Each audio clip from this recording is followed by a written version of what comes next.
The Ten Virgins, Part 5, compiled by Shirley Jean Street and read by Wayne T. Street.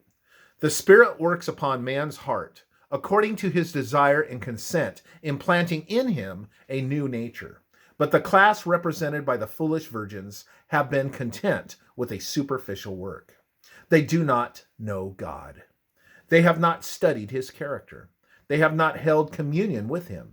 Therefore, they do not know how to trust, how to look and live. Their service to God degenerates into a form. The foolish virgins are content with a stale, superficial experience from the past. And although they acknowledge the truth has not transformed their lives. They still operate on the level of the old nature. The old nature dominates their thoughts and their actions. They know the theory of truth, but have not been radically changed by it. They have a casual understanding of the doctrines of the church, but not a heart experience with God. They have the outer without the inner. They have the form without the substance. They have the theory without the reality. Ezekiel describes the foolish virgin's experience. They come to you as people do. They sit before you as my people, and they hear your words, but they do not do them. For with their mouth they show much love, but their hearts pursue their own gain. Ezekiel 33, verse 31. The Apostle Paul points out that this will be the identifying characteristic of the unprepared who live just before Christ's second coming. He says, "In the last days, perilous times shall come, for men will be lovers of themselves, lovers of pleasure rather than lovers of God, having a form of godliness, but denying its power."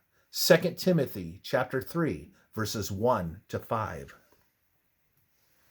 From the outward appearance, everything looked fine. They had lamps in their hands. What more did they need? They thought they were ready for the coming of the bridegroom. But there is a difference between having the word in your hand to defend the truth and having the word in your heart to live the truth. The foolish virgins were informed, but not transformed. They were instructed in the word, but not changed by the word. They were convicted of the truth, but not changed through the truth. Doctrinal correctness does not save. Here is the essential question to ask ourselves.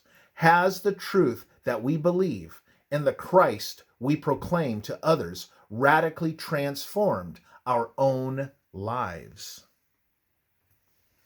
God's last day messenger explained what the foolish virgins lacked.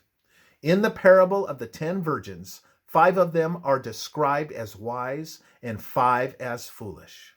The foolish virgins took no oil in their vessels with their lamps. They did not obtain the grace of Christ. They were just like the wise virgins as far as theory and appearances were concerned. They had their lamps, but they had no oil. They made a profession, but they did not know what genuine conversion meant. There is a huge difference between mere belief and biblical faith. Genuine faith works by love and purifies the soul. There is a faith that has power to cleanse the life from sin. The devils believe that Christ came into this world as man's redeemer, that he wrought mighty miracles, that he was one with the Father, that he died a shameful death to save fallen man. The devils believe that he rose from the dead, that he ascended into the heavens and sits on the right hand of the Father. The devils believe that he is coming again, and that shortly, with power and great glory, taking vengeance on them that know not God and obey not the gospel. They believe all that is recorded in the Old and New Testaments.